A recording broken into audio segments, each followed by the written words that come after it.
La TVT au cœur de l'information.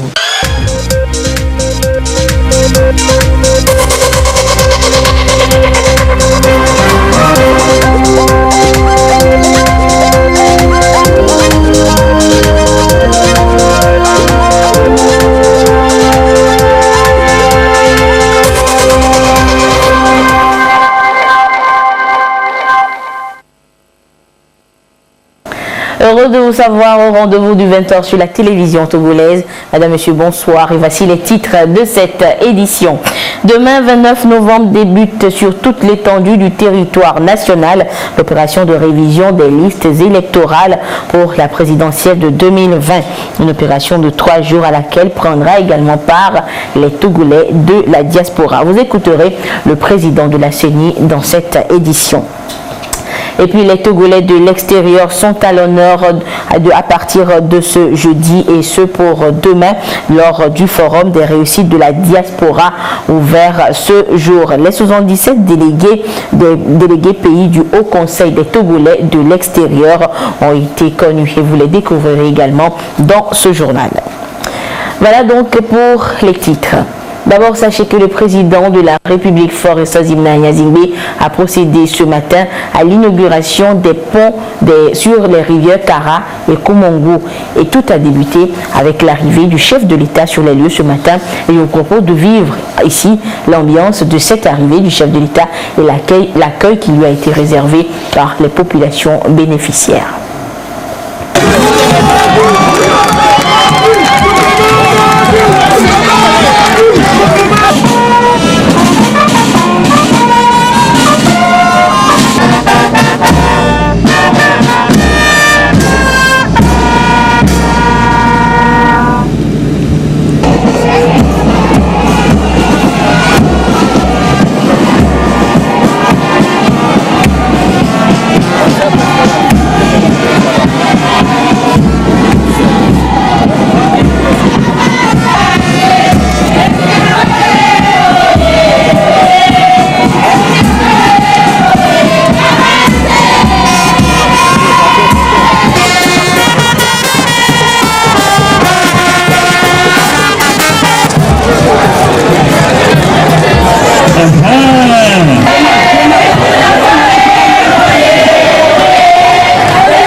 Donc les images et l'ambiance donc de l'arrivée du chef de l'État pour l'inauguration des ponts Kumongo et Kara ce jour. Nous y reviendrons en détail dans le courant de cette édition. L'autre actualité, en 2020, les Togolais iront aux urnes pour le compte de l'élection présidentielle et tout le monde le sait. Les dispositions se mettent déjà en place. La CENI, Commission électorale nationale indépendante, dans sa mission d'organisation et de supervision des opérations référendaires et électorales, est à pied d'œuvre. Demain, vendredi 29 novembre, donc, s'ouvre l'opération de révision des listes électorales sur le plan national et à l'étranger pour les Togolais de l'extérieur qui doivent s'enregistrer pour obtenir leur carte d'électeur. Et à la veille de cette opération, le président de la CENI s'adresse à la population et ses propos sont recueillis par Gérard Lagdou. Citoyennes, citoyens, chers compatriotes, c'est pour moi un réel plaisir de m'adresser à vous en cette veille du démarrage des opérations de terrain dans le cadre de la révision des listes électorales en vue de l'actualisation du fichier électoral national.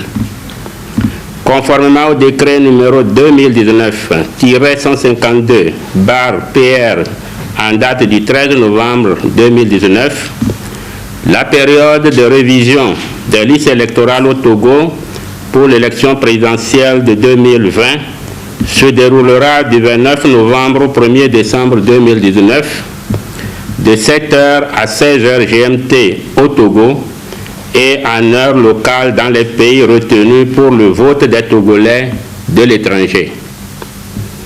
Un nouveau parcours s'ouvre ainsi pour la Commission électorale nationale indépendante, la CENI, dans sa mission d'organisation et de supervision des opérations référendaires et électorales, notamment à travers ses démembrements au Togo et à l'étranger.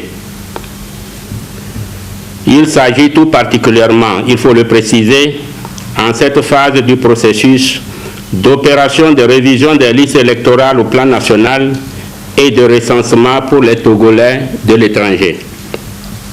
Dans ce cadre, il est utile de rappeler que ces opérations d'actualisation du fichier électoral national concernent de manière générale les citoyens togolais des deux sexes, âgés de 18 ans révolus, jouissant de leurs droits civils et politiques et n'étant dans aucun des cas d'incapacité prévus par la loi, les Togolais des deux sexes qui ont l'âge de voter et qui n'ont pas pu s'inscrire sur les listes électorales en mai 2019, les Togolais des deux sexes qui auront 18 ans révolus avant la clôture définitive des opérations de révision des listes électorales, les Togolais en âge de voter qui ont perdu leur carte d'électeur, les Togolais âgés de 18 ans révolus qui ont changé de domicile suite à une affectation,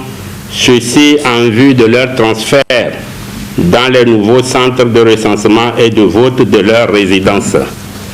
Par ailleurs, pour la préparation de l'élection présidentielle de 2020, le gouvernement en Conseil des ministres le 13 novembre 2019, sur proposition de la Commission électorale nationale indépendante CENI, a procédé à la création des commissions électorales d'ambassades indépendantes, CAI, permettant ainsi de prendre en compte les modifications apportées au code électoral par la loi numéro 2019-17 du 6 novembre 2019, loi qui offre la possibilité aux Togolais de l'extérieur de participer aux élections nationales. Aussi convient-il également de rappeler pour nos compatriotes togolais de l'étranger les conditions légales pour leur vote, à savoir que le vote des Togolais de l'étranger n'est possible que dans les pays où le Togo dispose d'une ambassade. Le nombre minimum des Togolais résidant dans un pays et enregistré à l'ambassade togolaise retenue pour l'ouverture d'une commission électorale d'ambassade indépendante CAI est fixé à 300. Il est ouvert des commissions électorales indépendantes d'ambassade respectivement dans les pays suivants: États-Unis d'Amérique, USA, la France, le Gabon, le Maroc, le Nigeria et la République démocratique du Congo. Le nombre de CAI est arrêté en se référant aux chiffres communiqués par les ambassades précisant le nombre de nos compatriotes inscrits dans leurs registres respectifs. Enfin, pour se faire délivrer une carte d'électeur, un compatriote vivant à l'étranger doit fournir, en dehors de la carte d'identité et du passeport en cours de validité, la carte consulaire attestant qu'il réside depuis plus de 6 mois dans le pays de sa résidence. Je voudrais ici rassurer nos compatriotes vivant dans les pays suscités que des dispositions sont prises pour leur permettre de se faire recenser et enregistrer sur les listes électorales, et je sollicite leur collaboration pour la réussite de ces opérations dans le calme et la sérénité. Je tiens aussi à rappeler que tous les citoyens qui ont leur carte d'électeur de 2018 et du dernier recensement de mai 2019 peuvent voter avec les dites cartes. Cependant, ceux qui se retrouveraient dans l'un des cas évoqués plus haut et qui ont besoin de se faire enregistrer peuvent se présenter dans leur centre de recensement et de vote pour cela. Citoyennes, citoyens, chers compatriotes, au regard de l'importance que revêt cette opération pour la fiabilité de notre fichier électoral, je voudrais, au nom de la Commission électorale nationale indépendante, inviter tous les citoyens à se rapprocher, chacun de son centre de recensement et de vote, pour s'assurer de sa présence sur les listes électorales nationales qui serviront à la prochaine élection présidentielle. L'opération se fera en une seule zone sur toute l'étendue du territoire national. Tout citoyen peut en conséquence se faire recenser dans le centre de son choix et demander son transfert vers le centre de son lieu de résidence où il vote. La participation à l'élection est un droit et un devoir citoyen. J'exhorte donc tous les Togolais en âge de voter à sortir massivement pour aller se faire enregistrer ou vérifier leur inscription afin d'être sûrs de voter à la prochaine élection présidentielle. Par ailleurs, je saisis cette opportunité pour me réjouir des efforts déployés par le gouvernement pour doter la CENI des moyens requis pour son fonctionnement et la conduite des opérations électorales.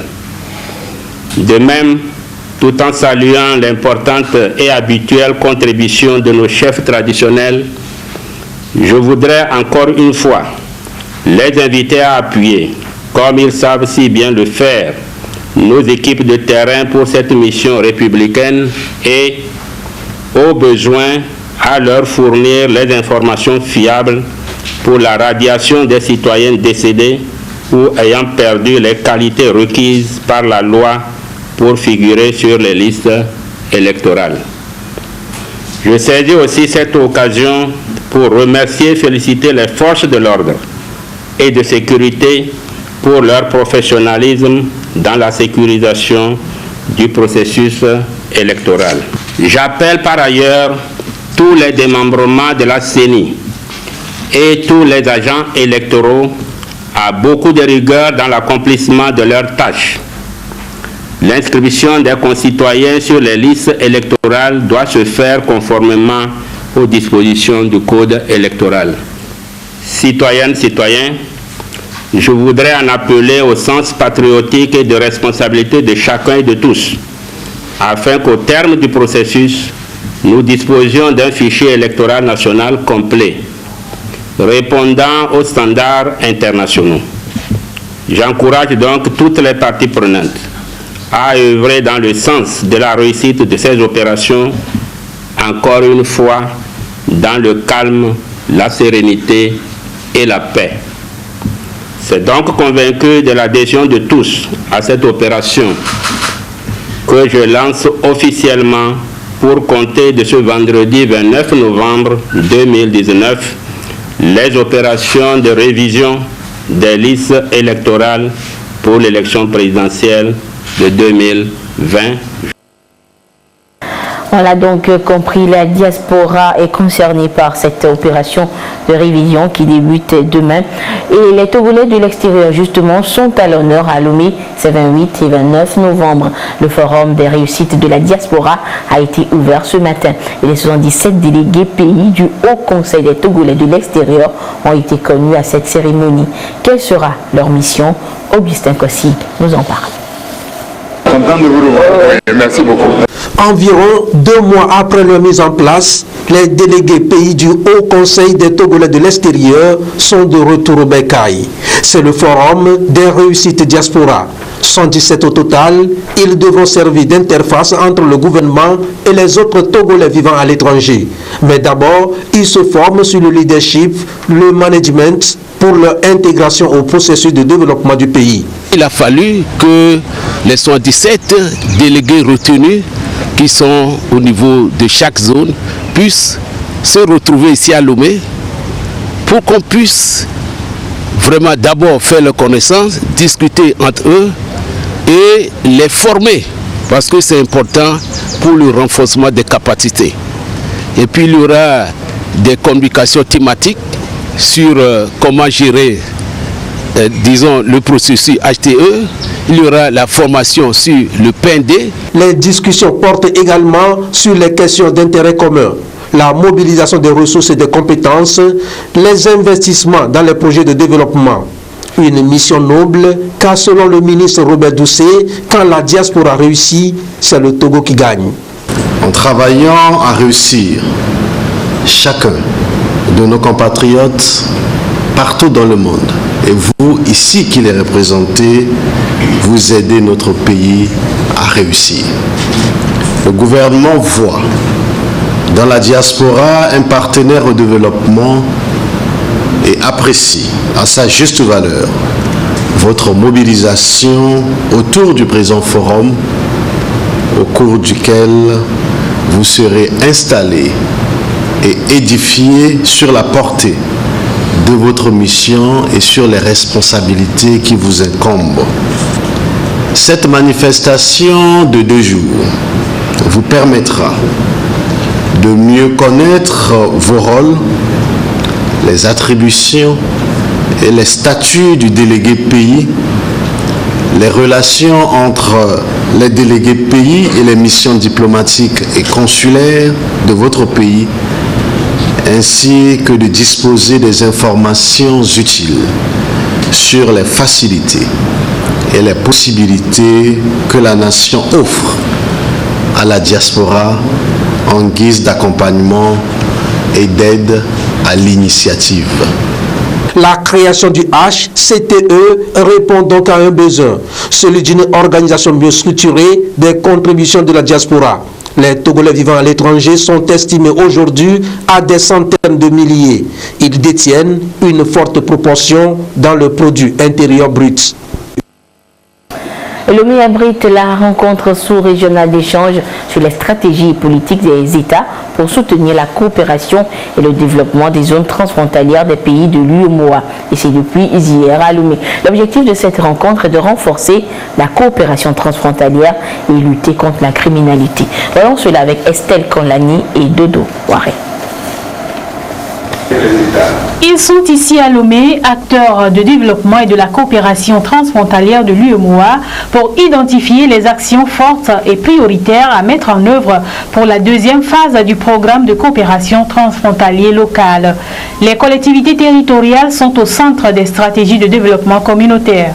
Les enjeux et défis vont être évalués et les États vont échanger sur leurs politiques et programmes d'accompagnement de la coopération transfrontalière avec des recommandations pertinentes. C'est de favoriser les synergies entre les différents acteurs de la décentralisation, des collectivités territoriales et notamment de la gestion des frontières en vue de favoriser la coopération et le développement des zones transfrontalières.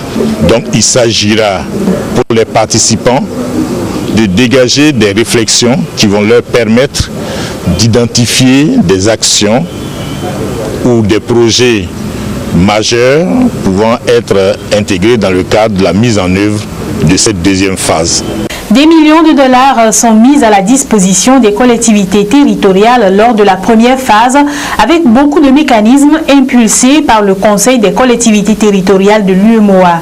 D'autres actions et financements sont en cours pour que la coopération et le développement des zones transfrontalières soient une réalité. Avec ces 7 milliards, nous avons élaboré et aujourd'hui réalisé des infrastructures transfrontalières comme des marchés à bétail, comme des routes, beaucoup de points d'eau, n'est-ce pas, et surtout développer des activités économiques et sociales. Pour la sécurité, pour la paix, il faudrait une gouvernance des frontières. Il faut intégrer tous les acteurs, les populations d'abord. Les problématiques comme la gestion des frontières, les questions sécuritaires et de paix feront objet d'échanges entre les acteurs qui vont ensuite définir des pistes de collaboration pour la promotion de la coopération transfrontalière. L'actualité, c'est également les travaux des universités du 3e âge qui ont pris fin.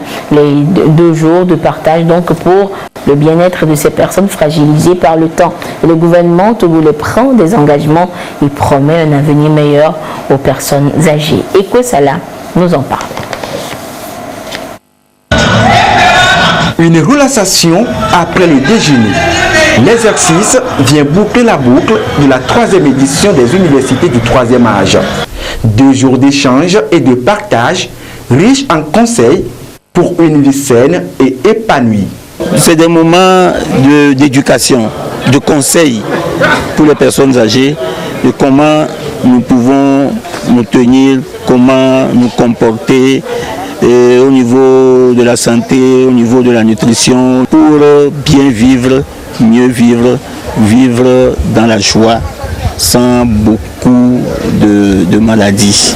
Et je n'ai pas eu l'opportunité de participer aux 2 autres, mais cette 3e, à entendre ceux qui ont participé aux premières autres, est une grande réussite. Et le rendez-vous aura tenu encore ses promesses cette année. L'Institut national d'assurance maladie INAM, initiatrice du projet, met l'accent sur la solidarité. Nous sommes assez satisfaits, mais c'est surtout la satisfaction et la joie de nos seniors qui nous réconfortent. C'est vrai qu'on a eu 2 jours intenses, il y a eu beaucoup de choses.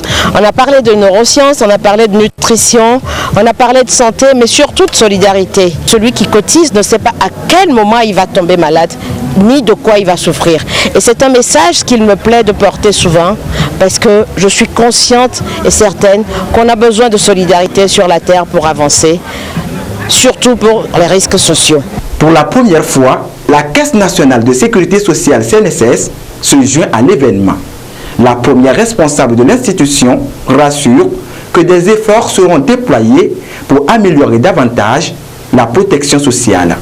Nous pouvons vous apporter les services que l'État togolais a permis de mettre à votre disposition. La retraite, la pension, la couverture maladie et que sais-je, peut-être on aura d'autres produits demain. Je vous dis merci pour votre patience sur les 2 jours. Je nous souhaite à nous tous bon retour chez nous. Pour la circonstance, le gouvernement met en confiance cette couche de la population. Des dispositions vont être renforcées pour leur assurer davantage une vieillesse bien épanouie. C'était une bonne occasion à leur écoute, de voir les idées, les propositions qu'ils peuvent porter à l'attention du gouvernement, à l'attention de l'INAM, de la Caisse nationale de sécurité sociale et de tous les organismes et services de protection sociale pour voir comment nous pouvons continuer avec des actions et des initiatives pour améliorer leur santé, pour améliorer leur bien-être. Alors naturellement, nous avons commencé beaucoup d'actions, mais il reste encore beaucoup de choses à faire. Beaucoup reste à faire, à commencer par la construction des maisons des retraités. Le projet sera concrétisé très bientôt. Il y en aura 2 sur le territoire national, mais ces maisons ne seront pas exclusivement réservées aux retraités, c'est-à-dire à ceux qui ont travaillé dans la fonction publique ou dans le secteur privé formel, mais à tous nos aînés qui ont parfois besoin d'un lieu où ils peuvent se retrouver, avoir leurs activités, bénéficier d'un certain nombre de services et de prestations. Et progressivement, nous allons essayer d'étendre ce genre d'initiatives et d'actions à travers le territoire national. Après Lomé, les universités du 3e âge cette année seront également organisées à Atakpamé et à Kara dans les semaines à venir. Une première pour répondre à la sollicitude des personnes âgées. L'Agence nationale de la protection civile, ANPC, a reçu ce jour le représentant résident du système des Nations Unies au Togo. Et c'est une visite qui permet donc aux représentants de s'imprégner du fonctionnement et des différentes actions que mène l'agence. Objectif, renforcer le partenariat avec cette institution afin de mieux accompagner le gouvernement togolais dans sa lutte pour la réduction des risques et catastrophes. Le compte rendu avec Innocencia Anyama et Luc Assi. C'est une signature qui témoigne de son passage à l'Agence nationale de la protection civile ANPC. Le représentant résident du système des Nations Unies au Togo est allé s'enquérir du fonctionnement et de la mission de cette structure. Tout en saluant les efforts du gouvernement en ce qui concerne la riposte face aux catastrophes, il s'est réjoui également de la capacité opérationnelle de l'ANPC. Nous avons eu l'occasion d'aller sur le terrain avec l'ANPC. On a visité le Bas-Mono et la préfecture des lacs. Et nous avons eu à constater les effets des inondations récentes qui ont affecté des milliers de Togolaises et de Togolais. Et ce que nous avons vu nous a montré que l'ANPC fait un très bon travail, un grand travail. Et les Nations Unies qui étaient à leur côté et qui a d'ailleurs apporté une petite contribution pour assister ces populations se réjouissent donc de l'existence d'une structure qui fédère les efforts et qui constitue un principal interlocuteur lorsqu'il s'agit de la prévention et de la gestion des catastrophes au Togo. Opérationnel depuis août 2017, l'ANPC assure la coordination des actions de prévention et de gestion des situations d'urgence. Le président du conseil d'administration de l'ANPC n'a pas manqué de relever les appuis multiformes apportés à la structure par le système des Nations Unies. L'EDF soutient l'agriculture togolaise. Une convention a été signée et ce jeudi pour matérialiser justement ce nouveau partenariat qui naît. Le compte rendu de la cérémonie avec Medina Salami. La transition énergétique du Togo se concrétise avec la mise en place d'un système de pompes solaires. La convention de partenariat est ici conclue par les parties prenantes, le ministre de l'Agriculture et la société spécialiste EDF. Le système d'énergie à base des pompes solaires est préconisé pour les agriculteurs qui utilisent beaucoup d'énergie dans l'irrigation des champs. La seconde convention met ensemble la société EDF, Bibox du Togo et la société DPA du Kenya pour la distribution d'énergie aux industriels. Nous avons signé un accord pour développer des solutions innovantes, compétitives, bas carbone, qui sont des pompes solaires intelligentes pour permettre aux agriculteurs togolais d'accéder à plus d'énergie, un meilleur accès à l'eau également, grâce à des solutions qui sont compétitives et innovantes. Au second accord, nous allons développer des solutions solaires bas carbone innovantes, mais cette fois-ci pour des clients industriels ou commerciaux, des hôpitaux, des banques, des bâtiments publics, des écoles, que nous allons équiper en solutions solaires d'autoconsommation. Apporter des solutions innovantes en matière d'énergie propre et digitale va permettre d'améliorer l'accès à l'énergie ainsi que les revenus des agriculteurs. Cette solution qui a fait ses preuves dans l'éclairage domestique va être aussi apportée dans un champ économique qui est l'exploitation. La volonté du chef de l'État en voulant offrir aux populations rurales ces solutions d'irrigation à partir des kits solaires, c'est tout simplement d'améliorer les revenus des populations rurales. C'est de donner la possibilité aux jeunes et aux femmes en milieu rural de pouvoir exploiter durant toute l'année leur périmètre maraîcher pour produire massivement. Pour la ministre de l'économie numérique, Sina Lawson, l'énergie et le digital vont de pair. Cette nouvelle forme d'accès à l'énergie vient renforcer le dynamisme de promotion de numéralisation et de digitalisation au Togo. Les experts sanitaires des pays de la CEDEAO sont à Lomé depuis lundi. Ils tablent sur la lutte efficace et efficiente contre la poliomyélite. Edwige Atapa Bassabi et Carmen Madia Kapo pour le compte rendu. Depuis le lancement de l'initiative mondiale pour l'éradication de la polio en 1988, beaucoup d'efforts ont été faits. Le poliovirus sauvage de type 2, par exemple, a été déclaré éradiqué en 2015. Cependant, malgré les progrès réalisés, un enfant sur 5 échappe encore à la vaccination. Selon l'OMS, près de 10 700 000 enfants de moins d'1 an n'ont pas reçu de vaccin en 2018 et il est de nouveau constaté l'existence de nombreux foyers épidémiques dans plusieurs pays.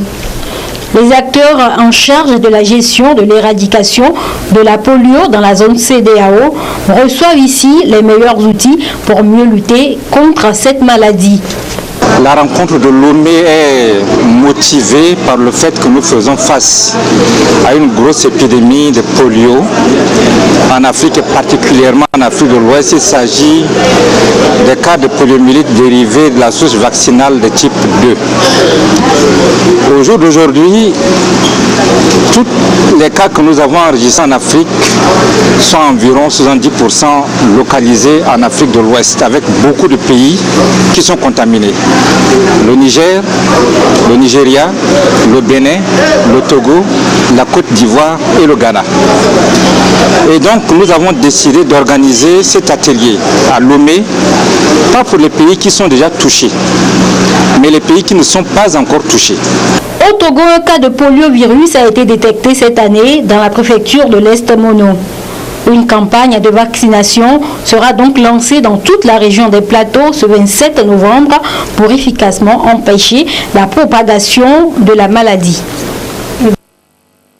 Et au Togo, pour éviter justement la propagation de la maladie, il a été lancé à Elavagnan dans l'Est Mono et pour le compte des régions des plateaux et centrales, la campagne de lutte contre la poliomyélite. Et ceci intervient après un cas de poliovirus détecté dans l'Est Mono. Et la campagne consiste à vacciner les enfants de 0 à 5 ans. Le compte rendu avec Sylvain Abdou depuis Atapami.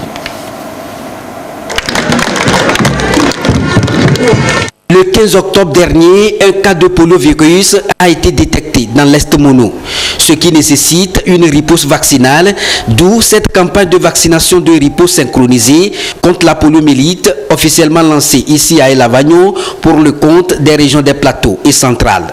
La campagne consiste à vacciner les enfants de 0 à 5 ans qui souvent sont touchés par cette épidémie. Ceci en vue de limiter la propagation de la maladie et surtout éviter sa circulation interne dans le milieu. Il y a 17 districts des deux régions sanitaires, la région centrale et la région des plateaux, qui ont été ciblés. Et par rapport au nombre d'enfants de moins de 5 ans vivant dans ces 17 districts, nous avons dénombré à peu près 520 000 enfants à vacciner. Il s'agit d'une vaccination qui couvre les enfants de 0 à 5 ans qui constituent la cible principale de la maladie.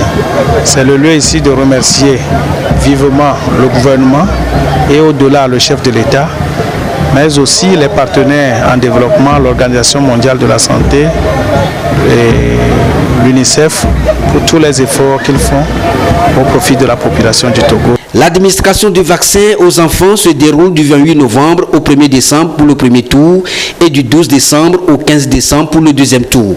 Le Togo est assisté dans cette démarche par l'OMS, l'UNICEF et bien d'autres partenaires qui apportent leur expertise pour l'éradication de cette épidémie au Togo. En tant qu'Organisation mondiale de la santé, en plus des autres partenaires tels que l'UNICEF, la Fondation Bill et Melinda Gates, CDC Atlanta, accompagner le gouvernement gouvernement à faire cette investigation et faire l'analyse de risque. Et il s'en est sorti que, en prenant en compte la vaccination dans 2 régions sanitaires, notamment la région des plateaux et la région de la centrale, on pourrait interrompre un tant soit peu la circulation de ce poliovirus-là vers les autres districts. Voilà pourquoi, avec l'appui de l'Organisation mondiale de la santé, nous avons acquis des vaccins pour pouvoir accompagner l'État et mettre en œuvre cette campagne de vaccination dans les 2 régions sanitaires. Il s'agit donc par ce lancement de mobiliser davantage les acteurs à accompagner l'initiative pour une lutte inclusive contre la poliomyélite. Cette maladie contagieuse touche particulièrement les enfants de moins de 5 ans, entraînant en quelques heures une paralysie des muscles, des jambes et des bras. Et selon le gouvernement, la prévention est la seule option pour lutter contre cette épidémie. D'où cette mesure urgente, non seulement pour renforcer la surveillance, mais aussi éviter la circulation interne du poliovirus dans la zone.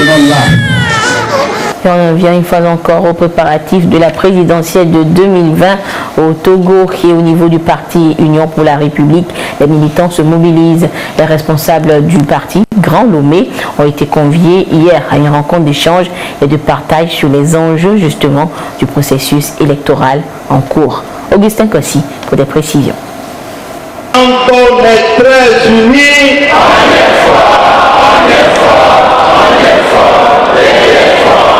Plus qu'un mot d'ordre, c'est un engagement à rester soudé pour la prochaine élection présidentielle au Togo. Des responsables du Parti uni du Grand Lomé, les maires et secrétaires communaux, tous réunis pour une cause, la mobilisation pour la présidentielle de 2020. Le premier défi, la qualité et la crédibilité du processus. Question qui tient beaucoup plus à cœur au Parti uni, Union pour la République. Après avoir rappelé les grands enjeux du moment, la vice-présidente unie en charge du Grand Lomé invite les militants à un sursaut patriotique.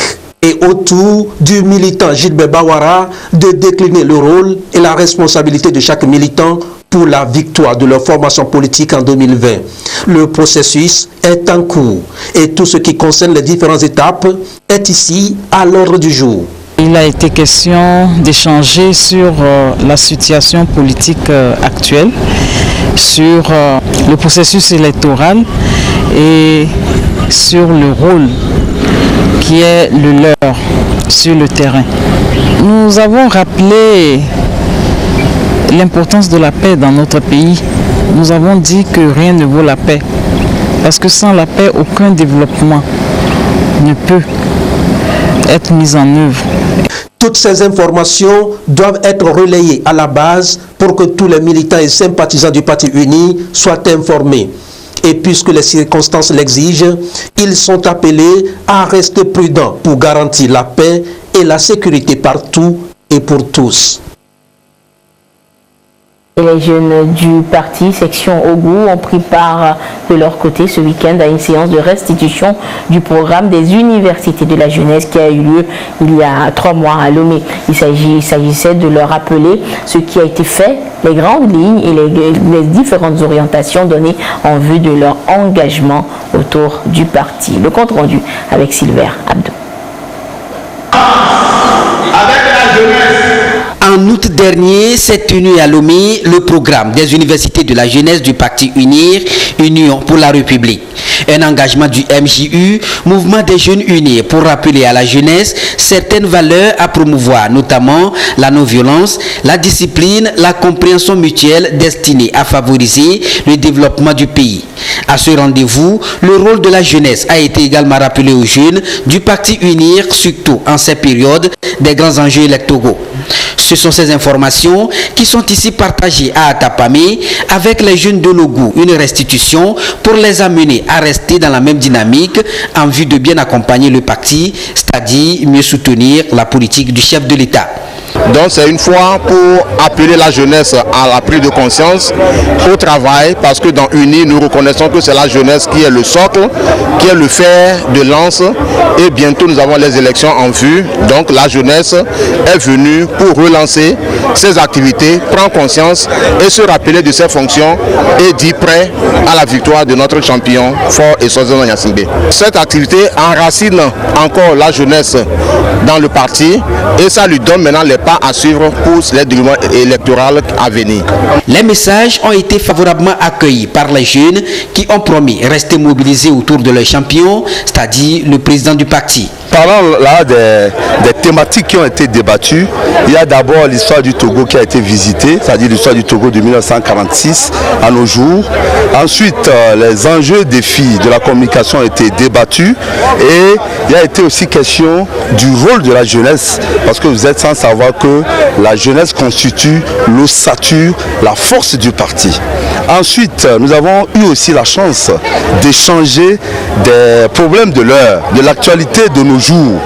Et nous, jeunes de la préfecture de Logou, nous avions pris une ferme décision qui n'est autre que plébisciter notre champion Fort et Sozona Gnassingbé comme le prochain président de notre cher pays, le Togo, suite aux élections présidentielles de 2020 à venir. La séance de restitution est également un moment d'échange et de partage dont l'objectif est de permettre aux jeunes d'obtenir des orientations politiques en tant que militants du parti. Sur réquisition numéro 5955 PR 2019 du 27 novembre 2019 du procureur de la République près le tribunal de première instance de Lomé, les forces de défense et de sécurité ont procédé ce jeudi 28 novembre 2019 à des opérations de prévision de la criminalité de 6h à 17h à Gouenivé et à Toblécopé et leurs environs. Ces opérations ont permis de saisir une cinquantaine d'armes blanches, couteaux, coupe-coupe, haches, épées, etc. et 39 motos sans pièces. Par ailleurs, 21 personnes ont également été interpellées. Ces dernières sont mises à la disposition du fichier central de la gendarmerie nationale pour identification à toutes fins utiles. Le ministre de la Sécurité et de la Protection civile remercie les populations des secteurs visités pour leur compréhension et collaboration. Il invite l'ensemble de la population togolaise à rester vigilante et à participer en cas de besoin aux côtés des forces de défense et de sécurité à ces actions de lutte contre la criminalité afin de préserver et consolider la paix et la sécurité dans notre pays. Et c'est un communiqué donc du colonel de brigade Damham Yark, ministre de la Sécurité. Nous sommes jeudi, tradition du jeudi oblige. Nous enchaînons maintenant avec l'actualité sportive en ouvrant la page des sports de ce jeudi. C'est avec Jean Kofi Dedi. Jean, bonsoir. Bonsoir Anita.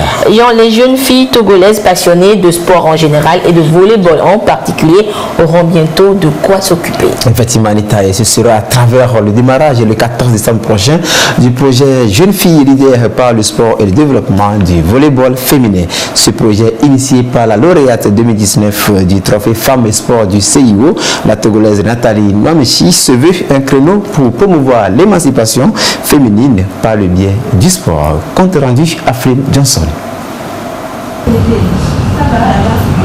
Amener la jeune fille d'aujourd'hui, femme de demain, à prendre son épanouissement en main à travers la pratique du sport, c'est possible. Nathalie Noamechi, ancienne volleyeuse, vice-présidente de la Fédération togolaise de volleyball et du Comité national olympique du Togo, y croit. La désormais arbitre internationale est lauréate du trophée Femmes et Sport 2019 du Comité international olympique pour le compte de l'Afrique, est porteuse du projet Jeunes filles leaders par le sport et le développement du volleyball féminin.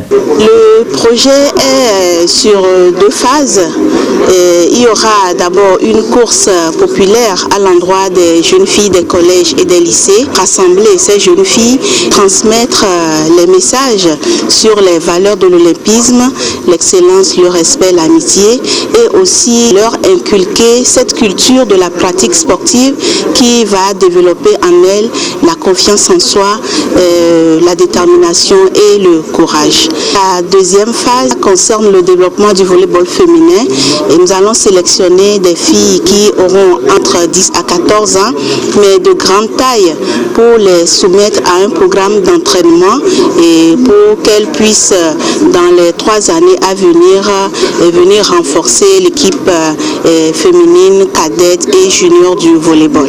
Le projet Jeunes filles leaders par le sport et le développement du volleyball féminin vient donc s'inscrire dans le long chapitre des initiatives prises par divers acteurs en vue de sortir cette couche sociale de la marginalisation.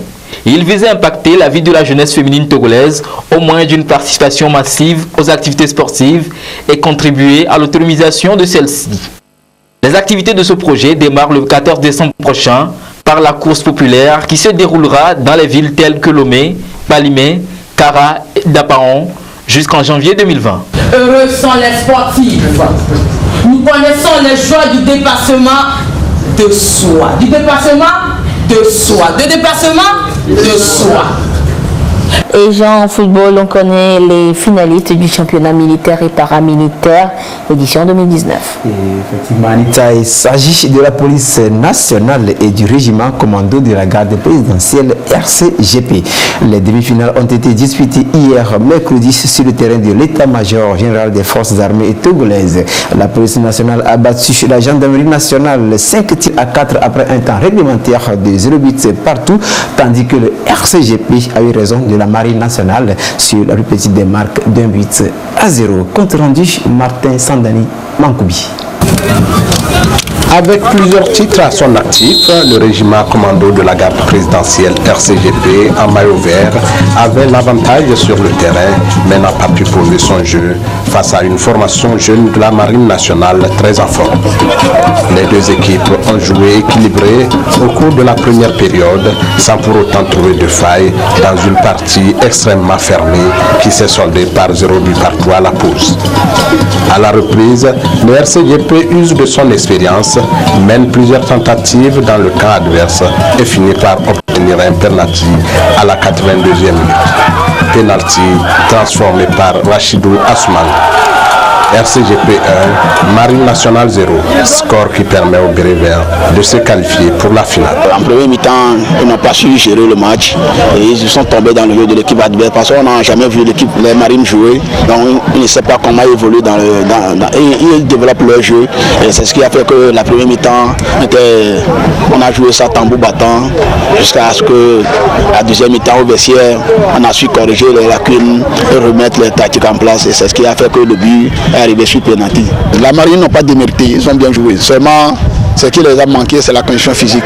Parce que nous a permis de les surprendre en deuxième partie. On a joué avec les Bérets Verts. Moi, je vois que ils n'arrivent même pas à jouer. Ils simulent trop. En simulant, vous allez voir que vous n'avez pas vu un bon jeu. Donc, c'est ça qui nous a arrivé. Et bon, on n'a pas développé le jeu que nous avons fait. Bon, on a fait en premier mi-temps, tout le monde a vu en premier mi-temps, on a bien joué, on est dans le jeu.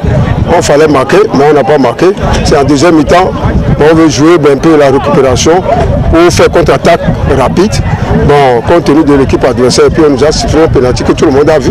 C'est ça qui nous a découragés. En première demi-finale, la police nationale a eu raison de la gendarmerie nationale sur le score de 2 buts à 1. La finale est prévue pour samedi et va opposer le RCGP à la police nationale sur le terrain de l'état-major général des FAT.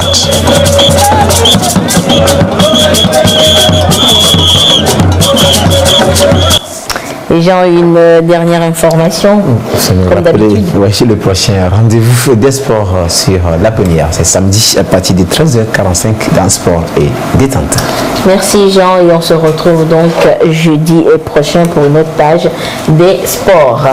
Enfance abusée, le prédateur n'est pas loin. C'est le thème de votre émission de ce soir, émission Jeudi Femmes. Lise Diamien et ses invités vous attendent donc à partir de 21h en direct sur la télévision togolaise. Et ainsi se referme cette édition. Merci de votre fidélité à la télévision togolaise. Excellente suite de nos programmes. Au revoir.